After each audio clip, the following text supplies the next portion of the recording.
आज हम भिंडी की ऐसी सब्जी बनाने जा रहे हैं जिसके साथ रोटी और चावल खाने की कोई ज़रूरत ही नहीं है, क्योंकि ये कंप्लीट मील हो रहा है। पेट भर जाएगा आपका। इसके पीछे एक छोटी सी कहानी ये है कि हमारे उस्ताद जी थे, मतलब हमारे सीनियर शेफ थे। वो रोटी चावल कम खाते थे, ज़्यादा कार्ब खा लेंगे तो पेट भर जाता है, मोटा पेट हो जाता है। तो वो क्या करते थे, एक भिंडी की सब्जी बनाते थे। इससे पेट भी भरता था और आत्मा भी तृप्त हो जाती थी। तो चलिए मिलके बनाते हैं एक शानदार सी भिंडी की सब्जी।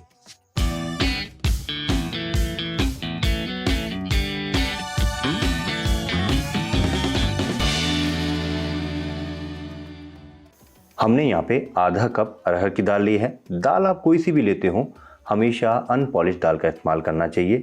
दाल को अच्छी तरह से रगड़ के धोइए, कम से कम 2 से 3 पानी, और लगभग आधा घंटे के लिए इसको सोक कर दीजिए। दाल जब भी आप बनाते हैं इसको सोक करके बनाइए। सोक करके बनाने से उसका टेस्ट निखर के आता है, जान आ जाती है। इसमें आप चना दाल भी इस्तेमाल कर सकते हैं, मूंग दाल भी इस्तेमाल कर सकते हैं। मूंग दाल और अरहर दाल बहुत जल्दी पक जाते हैं, चना दाल में थोड़ा सा ज़्यादा वक्त लगता है। मैंने यहाँ पे आधा किलो भिंडी ली है। जब भी आप कोई सब्जी लेते हैं हमेशा फ्रेश लेने की कोशिश कीजिए दोस्तों। अगर फ्रेश सब्जी लेते हैं तो उसका स्वाद बहुत अच्छा आता है, बढ़िया बनता है। आपको हमेशा बोलता हूँ कि रेसिपी किचन से नहीं, हमेशा दुकान से स्टार्ट होती है। भिंडी को अच्छी तरह से हमने धो लिया है। धोने के बाद में हमने सुखा लिया है, मतलब पंखे के नीचे सुखा लिया है, जिससे उसकी ऊपर की सरफेस पे किसी तरह का पानी ना हो। अगर हम गीली गीली भिंडियों को काटेंगे तो चिपचिपापन यहीं से स्टार्ट हो जाएगा। और भिंडी को चेक कैसे करते हैं, बिल्कुल फ्रेश भिंडी है तो इसका जो डंठल है, टैल है, इसको इस तरह से हल्का झटकिए तो आवाज़ के साथ टूटना चाहिए। इसका मतलब भिंडी हमारी बिल्कुल फ्रेश है, छोटी है और कच्ची है, पकी हुई नहीं है। भिंडी का जो हेड है इसको हटा लेंगे, और इसकी जो टैल है इसको पूरा मत काटिए। आप चाहें तो इसकी टैल को रख भी सकते हैं, ये भी तो भिंडी है। अक्सर लोग क्या करते हैं, इसको बहुत ज़्यादा काट देते हैं। इसको बहुत ज़्यादा नहीं काटना चाहिए। अगर काटना है तो हल्का सा ट्रिम कर दीजिए बस। जिस तरह से घर पे कटिंग होती है, हल्का सा ऊपर से उठाया और नीचे से कटिंग कर दी। और होटल में कैसे काटते हैं, होटल में क्या किया जाता है कि एक साथ बंच बनाया जाता है बराबर की भिंडियों का। सबसे पहले उसका हेड, उसके बाद में उसकी टैल को हटाया जाता है। दोनों तरीके जो आपको आसान लगता हो वो करना चाहिए। भिंडी के अंदर प्याज का तो बहुत बड़ा रोल है। इससे क्या है, सब्जी की क्वांटिटी बढ़ जाती है। अक्सर हमारे घर में क्या होता था कि भिंडी कम आती थी ना, तो मम्मी क्या करती, 3-4 प्याज ज़्यादा डाल देती थी, तो सब्जी पूरे परिवार के लिए हो जाती थी। ऐसे ही करना चाहिए। तो मैंने यहाँ पे 2 प्याज लिए हैं, लेकिन इनको फाइन चॉप नहीं करेंगे, इसको मोटा मोटा काटेंगे।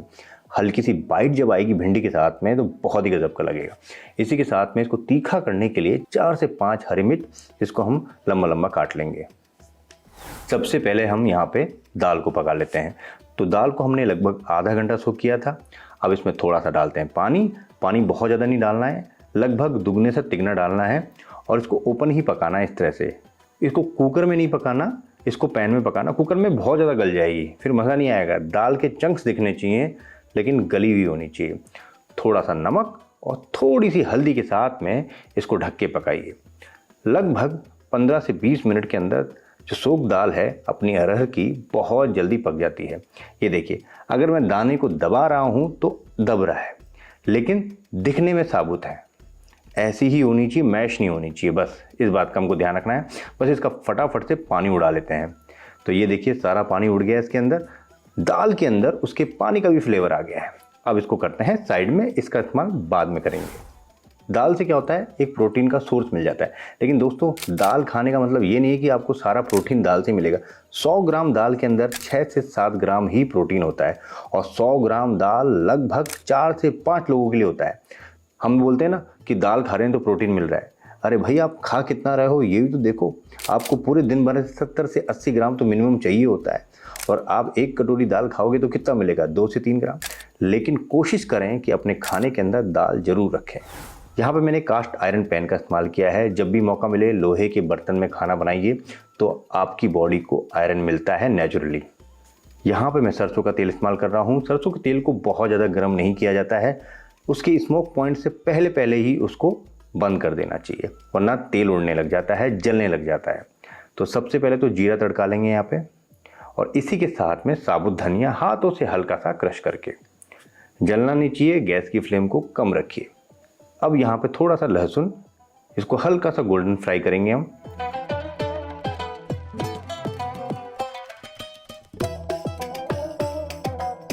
और जैसे ही हल्का सा गोल्डन फ्राई होता है, यहाँ पर हम थोड़ी सी हींग का बघार दे देंगे।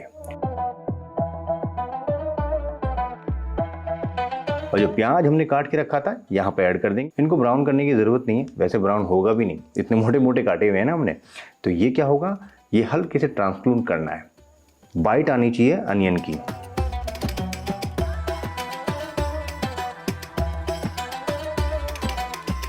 ये देखिए दोस्तों, हल्के से ट्रांसलूट हो गए हैं, प्याज हल्के से सॉफ्ट हो गए हैं। अब आती है भिंडी पकाने की टेक्निक। अक्सर क्या होता है कि इसके अंदर अगर हम नमक डाल देंगे तो ये रोने लग जाएंगे, मतलब भिंडी में से लेस निकलने लग जाएगा, चिपचिपी सी हो जाएगी। अगर आप भिंडी के अंदर पहले ही नमक डाल देंगे तो वो पानी रिलीज कर देगी, जिससे चिपचिपापन होता है।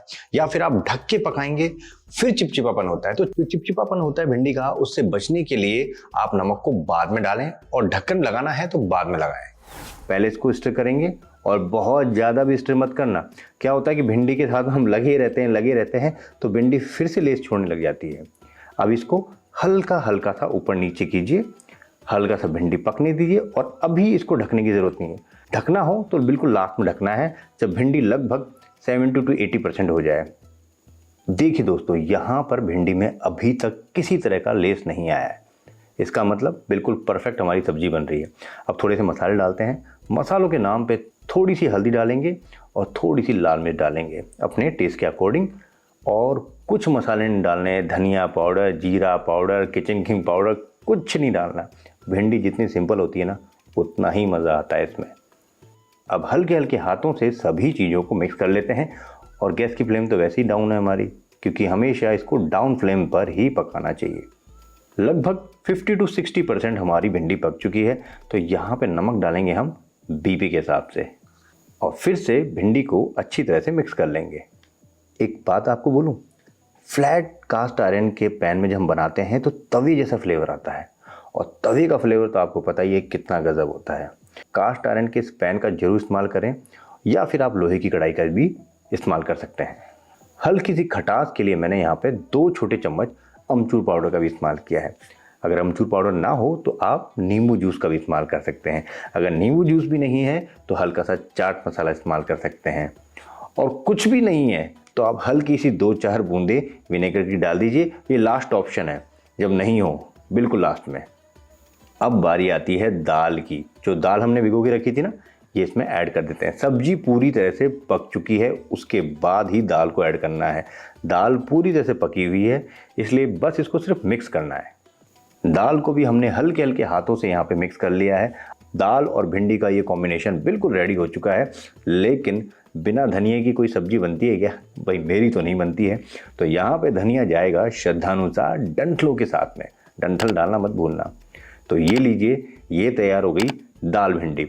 यहाँ पर आपको कोई रोटी नहीं चाहिए, चावल नहीं चाहिए, इसको ऐसे ही खा लीजिए, आपका पेट भर जाएगा। भाई पेट भरना है ना हमको, रोटी से पेट ही तो भरता है। मैं तो बोलता हूँ गेहूं को अवॉइड करना चाहिए, बहुत ज़्यादा नहीं खाना चाहिए। चावल भी अवॉइड कीजिए कभी कभी। इस तरह का खाना खाएंगे आपका पेट हल्का रहेगा। और इतनी चटपटी सब्जी बनी है तो मज़ा तो आएगा ही आएगा। तो कैसी लगी आपको ये रेसिपी ज़रूर बताएं दोस्तों। अच्छी लगे तो लाइक एंड शेयर जरूर करें। फिर मिलते हैं नई रेसिपी के साथ में। जय हिंद, अपना ध्यान रखें।